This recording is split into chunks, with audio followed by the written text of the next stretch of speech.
Hi everybody, this is Mr. Ark coming at you again over the internet, and today we're going to learn two things. We're going to learn about Sftp and tar. Let me just see if the video is going, and it is. So, I would like to start by saying thank you to all my students who sent me their public keys. Those of you that sent me their public keys will be able to log in now. And so how do you do that? All you do is simply type in Sftp. Now what does that stand for? Put a space, but what does that stand for? It stands for Secure File Transfer Protocol. And it will allow you to upload and download files using the same secure encrypted channel that SSH does, which is Secure Shell. So it's a really awesome tool to use, and you're really going to love it. And also, all you need to use it is the command line, right? Because command line is king.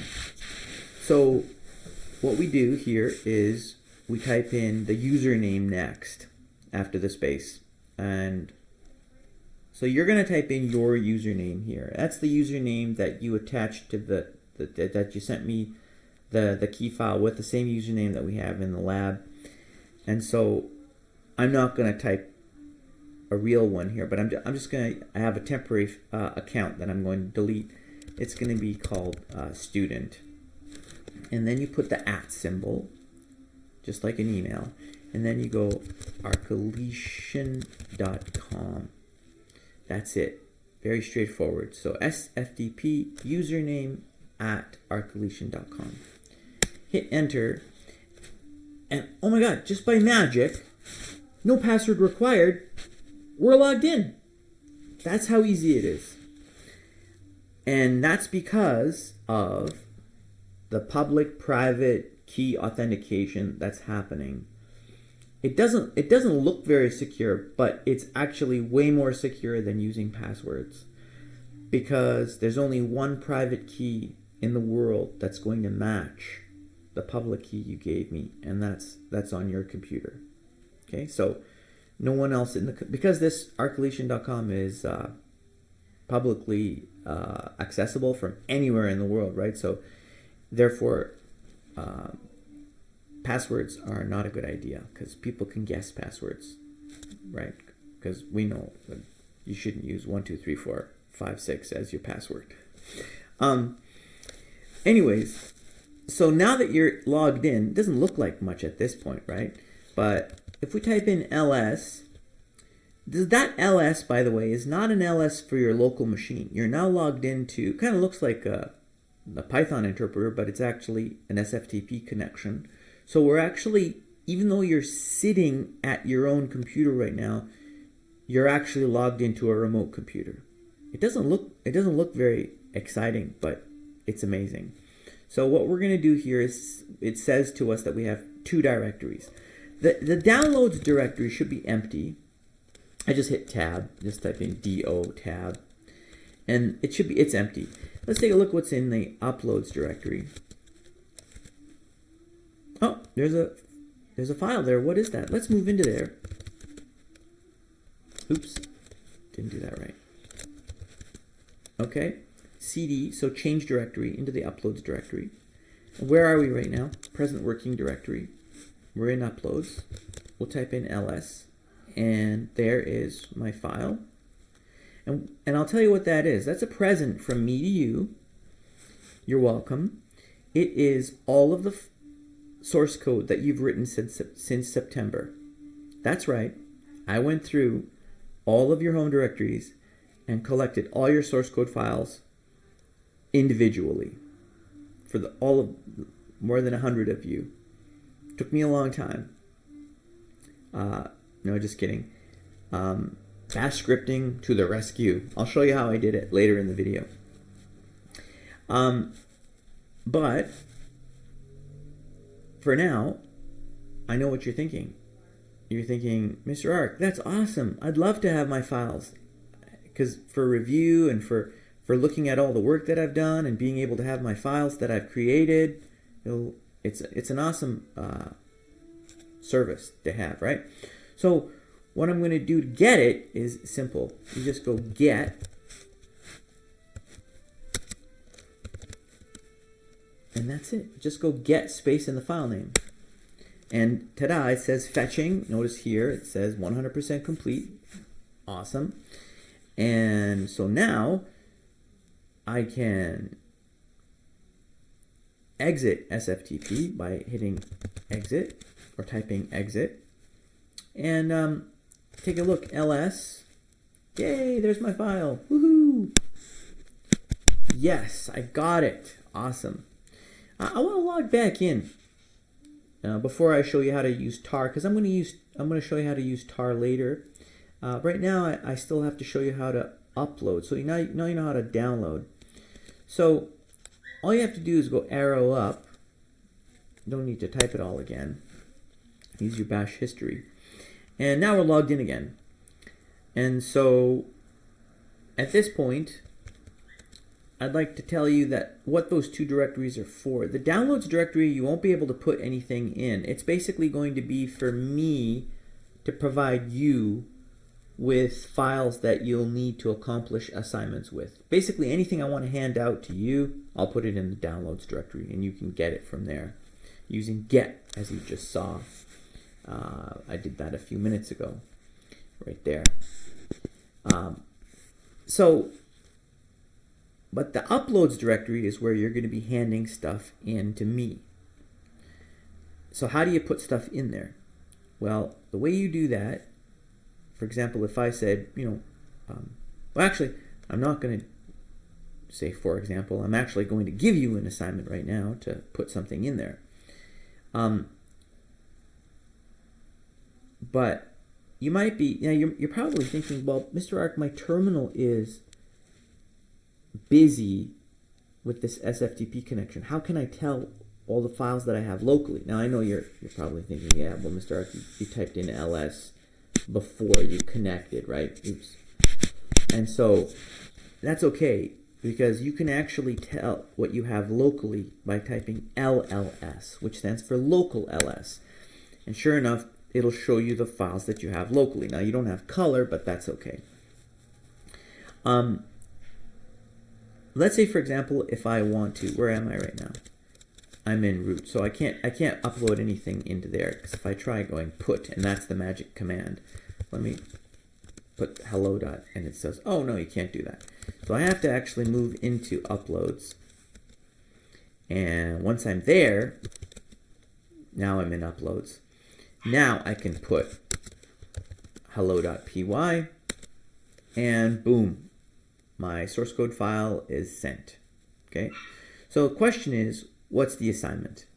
Well, the assignment is, first I'm going to exit out of this thing. So the other way you can exit is, one way is by typing exit, obviously, and the other way is just to hit Control D, just like getting out of the Python interpreter. I'd like you to make a little file with a message in it, a text file. So you can say, make a file called hi.txt. And write me a little message, say something like, Mr. Ark, this is awesome. Thank you. Okay, and then you can save it. Now, that's what's inside my file. Now I'd like you to upload that into the uploads directory. The hello thing, you don't have to send me a file called hello.py. That was just to show you how to do it, but let's do it again. So let's connect back. And now I will move into the uploads directory and then put, now if you're wondering, again, what are my local files, LLS, and there's my hi.txt. And you can go put hi.txt. Okay? Now regarding uploading and downloading, obviously stuff that I put in downloads for you, I'll let you know, what the assignment is and if I need to hand something out to you. But in terms of uploading stuff, please treat this server, the service that I have created for you as if it was your own. I've spent a lot of hours over the past week creating everything for all my students, and I don't want any type of people abusing it, or I'm not going to be able to keep it going. So I really think it's fantastic, and I think it's a great opportunity for you guys to be able to use, so I hope you appreciate it. Now, regarding, so that was the only thing. I just wanted you to send me a message, and so I'm in the uploads directory now, and I've got 3 things in there. I'm going to get rid of a couple of things. I've already downloaded my student tar.gz, so I'll get rid of that. And that's how you delete. Now be careful with that because there's no undo on that. And I'm also going to get rid of the hello.py. So the only thing left there will be the hi.txt, which I'm leaving there. I'm pretending I'm a student, and I'm leaving there for Mr. Ark to read.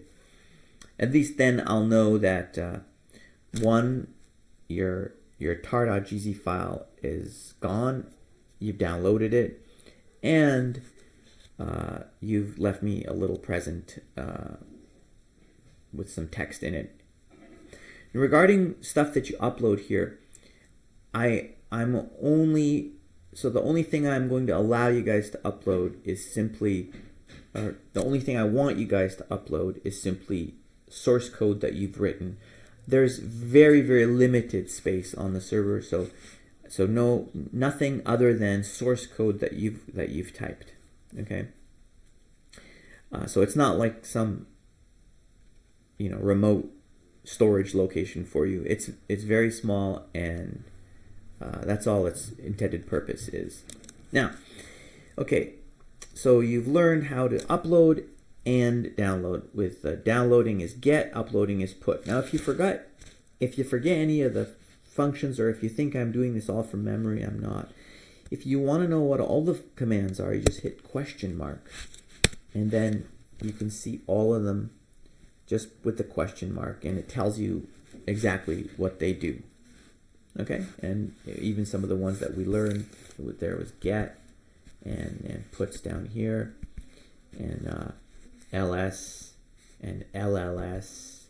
Okay, so it's very straightforward. Sftp is really nice, and when we're done, don't forget to disconnect. Okay, so there you go. Now it says we're back at our local computer. So now comes the second part of the lesson. So that was the little part on Sftp. Now comes the second part, which is what do I do with this tar.gz file? So it's basically a zip file. It's called a tarball, and tar stands for a tape archive. That's the way that in the old Unix world they used to bundle up files together, and they called them tarballs. So I'm going to suggest you make a directory called school, mkdir, and then you move your student, or whatever your tar.gz file is, into that directory. Okay, so now school's not going to be, my tar.gz file is not there anymore. It's inside the school directory that I made, so I'll move into school, and there it is. Now I'm going to untar it, and the way I do that is I type in tar extract, and notice the .gz means not only is it a tarball, so this is the tarball piece, but it's also been compressed with gzip compression. That's why I need to type in a z, meaning I need to extract it also with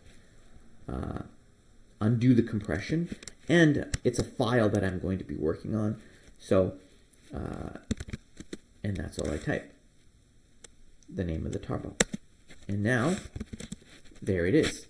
So what I have included in the tarball is any Python files, any C++ files, or any LibreOffice open document text, which is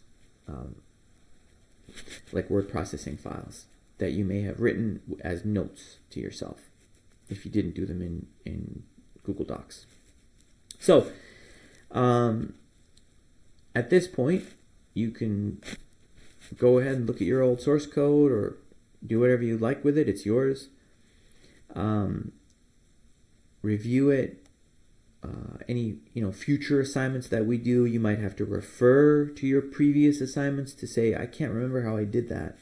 So that's another nice reason to have your previous source code. And so now that I've shown you how to extract using tar, I thought it would be a kind of a cool opportunity to teach you how to create a tarball. So how did I do it? So let's go back into my home directory here. And if I, for example, wanted to zip up or take a whole directory, all I would do is just go dash. Now instead of extract, which is X, I'm not going to extract, I'm going to create, which is C. And I'm also going to use compression. I don't have to, but I really like using compression, especially on things like source code. It makes a huge difference to the size. And it is still going to be a file, so I'll use F. And then I will say the name of the tarball, so the name comes first, that I'm going to create. Now this doesn't exist yet, so I'll call it example.tar.gz, and I'm going to put the GZ on because I did use the Z switch. Okay, so if I didn't use the Z switch, that's all I would do. But since I am using compression, I am going to put .gz. Now after this space, that's the name of the file I'm going to create. After this comes everything I want in there. So I could go pictures. If I want more, if I want to include music, I can put directories in there. I can put single files in there. Everything that comes after that first argument, which is the name, everything that comes after that gets included inside the tarball. Okay? So now, if I go ls, there's my example.tar. If I want to see what's inside of it without extracting it, just to take a peek inside, I'll go -t, which is like tell me what's inside. And it'll show me what's in there. Okay, that doesn't extract it though. So that's it. So you know how to create a tarball. You know how to extract a tarball. Now the last thing I promised you, which I haven't shown you yet, is how did I grab all of your source code files without grabbing anything else? Obviously, I didn't take your entire home directory. That would have been way too big. So, because you guys have pictures in there, you guys have, programs, lots of other things. How did I only grab the source code files? This is how I did it. Okay, so I went find, and then you specify a directory that you'd like. In this case, for example, I could go home. And then whatever you want to type, whatever username you want. But in this case, I'm just going to use dot, which it's a directory. It just means the current directory that I'm in. And I'm going to go name. And now I'm going to use a wildcard, meaning anything that ends in .py. If I do that, it shows me all the files. Okay, but it's not good enough just to show me py. I also want .cc and .odt. So the way to do this is you go -o again and then -name. So -o stands for option, and now I can specify name again. And this time I'll do that. So now this time it'll show me all my C++ source codes as well in that dot directory. I can do it again as many times as I want.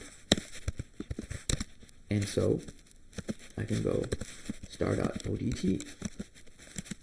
And notice it picks them up. Now it doesn't matter if there's 1, 2, or 1,000, it'll get them all. So it recurses down all subdirectories. Okay? Now all that's doing is finding them. That's not creating a tarball out of those files. So the way I'm going to do that is I'm going to use a pipe. It's one of the wonderful, awesome features of Linux is the pipe. Then I'm going to use tar, and then I'm going to use create ZF again, and then I'm going to name it something. So I'll call it all source codes.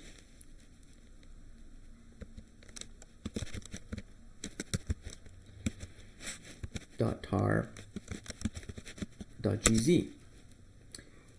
Then this isn't going to work. You might think it will, but it's not, because tar isn't expecting. See, since I said F here, it's expecting a file.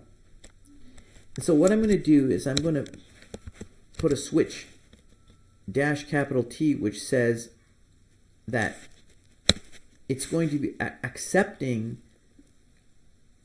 standard input as the files. That's what that last dash is for. So if you go -T, which we'll do in a sec, you'll see what the -T does.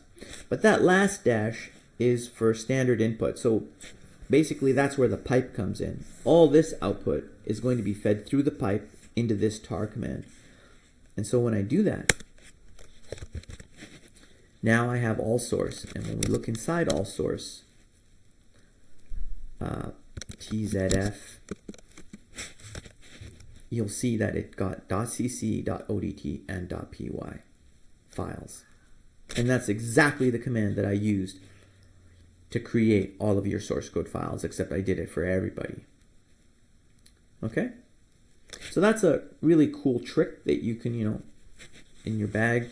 Now if you want to go man-tar, that I said I was going to show you, we can search for a -T, and there it is. So get names to extract or create from file. And so that's what that does. Okay, that's the end of my video. I hope you guys enjoy it. And if you haven't sent me your keys, I'm still accepting them. If you have, what are you waiting for? Go log in and grab your source code. And the other thing that I want you to do is, I'm going to see who's watching the video all the way to the end. I'd like you to, oh, did I say? Yeah, I think I did tell you guys to, yeah. We did take a look and make that high thing, didn't we? Yeah. I think we also sent that, didn't we? So let me just check here. I can do a reverse search, Sftp. Control R was a reverse search, and then I'll connect again, and let me check what was in uploads. Yeah, I already uploaded it. Okay, I thought I may have forgotten, but I did. All right, so Control D, and that's it. Hope you enjoyed it, and next week we'll start on all of our courses individually with what we're actually learning. So this week was simply for setting things up. This is Mr. Ark signing off. Goodbye.